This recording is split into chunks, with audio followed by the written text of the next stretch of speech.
How hard is it to get good medical care? Well, I barely got it and not perfectly. And I am a doctor. I happen to be in multiple states, so I have my insurance in multiple places. And I try hard and I know medical stuff. But I'm getting my travel vaccines sort of not on time for my travel. Even though, guess when I started? It's November, traveling next month. I started in August. Very last minute, just getting it. At least I'll have a dose even when I should have two. My daughter will have a dose even when she should have two. But it's hard to get good medical care. Let me run you through the story. Let me tell you about it. So I use Kaiser. I work at Kaiser currently. And the thing is, it's hard to get good medical care. Everybody's overworked. Everything's understaffed. They may or not may return phone calls. And really, complaining about stuff doesn't help the current situation. I don't even know if it helps the future. Maybe it'll get to somebody who has power to change in the future. Maybe not. But basically, we're traveling to Asia. We're going to have a lot of different exposures that aren't true in the US. A lot of tropical diseases. I mean, there's no vaccine for dengue. We all know that. But for other stuff, there is. And I don't know about a lot of these things because, I didn't grow up there. And I don't know. So I could read on the CDC website, and I knew from the very beginning that she needed some stuff. And so I contacted the travel clinic, which you can't contact them. Anyways, you could call, leave a message, or contact them and try to get an appointment, and they'll call you back, they said. So I did that for Southern California and did that for Oregon as well, where I am. Oregon never called back. Southern California did, so I gave up on Oregon. I didn't try calling back again. And I said, okay, I'll just keep this one. And they scheduled for October. October still gives us enough time because some of these take like a month, right? One, and then 4 weeks later, another dose. They don't call October. I call and say, hey, what's up? The very helpful person scheduled someone to call me back. I'm like, wait a minute. Who are you? You're not the travel clinic. She's like, yeah, no, I'm not. I was told you need a phone call. I was like, yeah. She's like, well, they're not open. That's why I didn't call you. There's a strike going on. I was like, oh yeah. I don't know who all is involved in the strike. But anyways, I knew there's a strike. So yeah. So hopefully they could schedule again.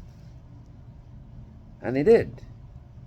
For the next month, because obviously they're going to be backed up. And then they said, okay, yeah, let's start getting these things going. I ordered them. You have to just schedule a appointment in the clinic to get your shots. And these certain locations have the travel vaccines. So I go there, and guess what the nurse says? Well, we don't have it. Okay. Is that the way these things normally run? Like, you don't know I'm coming in for this special vaccine that you have, right? But apparently you don't have it. She seemed very nonchalant and not caring, and she said, oh, we have to order it. It's like, okay, what is that supposed to mean? How long does it take? Anyways, I'm not going to get today. Call the rest of the day trying to track people down. But the point of people, they're trying to be helpful, but they really can't do anything. They could just send messages, which I could do just as well. And they couldn't get an appointment at other places that had the vaccine. They don't even know if they have it. They can't contact them. So like, okay, let's try up here in Oregon when I'm back up here for work. And then it's like I call the phone number and it says, well, if this is first time calling, leave a message of your return call plus this. So I just called returning a call so I could speak to somebody, and I actually got somebody who was very helpful. So, oh yeah, they were on strike also, so they weren't available the past month. So yeah, it's run slightly differently. So the one up here is run by pharmacists. The one down there is run by nurses. And then I had asked a pediatrician, because I was talking to one somehow during these phone calls. They got me a pediatrician right away. And then she was very helpful. And she's like, I could order this vaccine for you. Like, the travel nurse said we didn't need this for the baby. But the CDC says we do. And she qualifies for it. I don't know why the nurse said before 1 she doesn't. She's like, yeah, let me look it up. And she's like, yeah, she needs it. She should get it. Let me put it in for you. But still, I need to find a place to get it, right? Can't just walk in, apparently. So, up here, I call, and then they actually are very quick in doing it. And then they put it in. Now, the issue is the same. I need to get an appointment to get the nurse clinic to get the vaccine. So, here's the deal with nurses and doctors. I don't know if this is true for everybody. I can tell you from my experience. In all these experiences, doctors have been very helpful, very kind, gracious, going above and beyond what they need to do. Like one doctor I spoke to when I was in Alaska asking if I should get the RSV in Alaska. She's like, look, let me check. Here's my work cell phone. You can text me. I'll let you know. So she texted somebody who's in charge of that in Southern California, and she's like, yeah, there's no chance you're getting it. Get it in Alaska if you can. Like, it's very helpful, right? Because most doctors are like, I don't know. And they're not the ones in charge. But she actually knew somebody who was in charge. So she asked that person. And then the doctor, pediatrician, who I don't know why we were put on the line. I was just trying to reach, the pharmacist, right? But yeah, she was also very helpful. It was a completely different thing. And she put in medication, blah, blah, blah. Anyways, so I can't squeeze in. Doctors do it all the time. They double book. They're like, yeah, I just squeeze in. No big deal, right? It's just on us giving ourselves more work. And we care, but we don't really care. It's not that big of a deal staying late, right? Seeing more patients. That's just part of our job. That's what we do to try to help people. But the nurses, I guess, maybe they get overwhelmed or, stuff like that. Or I don't know. So I got an appointment for myself, right? Saying, hey, this is pretty urgent. The appointment line. They got me an appointment. I said, can you get it where I'm working? Otherwise, I could travel. And they couldn't get it. They're booked out. So they got it for me same day at another place, which was great.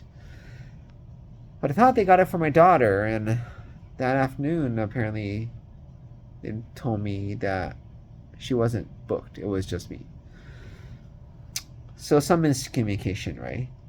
And then in the morning, I tried getting it at the clinic near where I'm working. But, they had no availability. So I called to try to squeeze it in. And because I'm a doctor, I know the back numbers and I could get the operator to transfer me. And then the nurse picks up. She doesn't pick it up for a time. Then she picks up and she's upset that she's talking to me because I should just go through the normal channels. And they're busy and I could walk in, but it's unlikely because it's the day before Thanksgiving, blah, blah, blah. So, but I knew there's no really hope. So then it's like, I call again, like, hey, maybe some miscommunication. Can you get my daughter in with me? And they said no. They can't do anything, but maybe ask when I get there. And I get there and I ask the nurse, and she's very kind. And she says, oh, let me look it up. And she makes an appointment for her daughter. And then she said, yeah, we'll get her shots too. So we got them. It's a very long ordeal. I know my way around the system. I know how to reach people. I know what to say. I maybe played a doctor card. But here's the deal. The real reason I got all these things is because of perseverance. Not giving up. Dogged perseverance. Stupid perseverance. And that's what patients can also do, even if they don't have the medical knowledge, right? Someone told me, when you ask somebody for help, right, and they can't help you, you should ask them one question in parting. Do you know who possibly can help me? You're getting one step closer. And that's the only advice I have for people. It's so hard to get good medical care. It's so hard. Everybody's so busy. Everybody's overbooked. with all the strikes and stuff catching up, it's hard, right? Nobody denies it. But perseverance is a skill that you could have just as much as me. And if you want good medical care, you just have to keep on going, right? Say, hey, I don't know anything medical, but I'm not getting better. Do you think you could help me or tell me who can? Many times they can't help you, and that's just the truth. Thank them for their time. But if they can refer you to someone who can, you're getting one step closer. And it may be a journey of a million steps, and you may feel like giving up. But if you persevere, I think you will get somewhere better.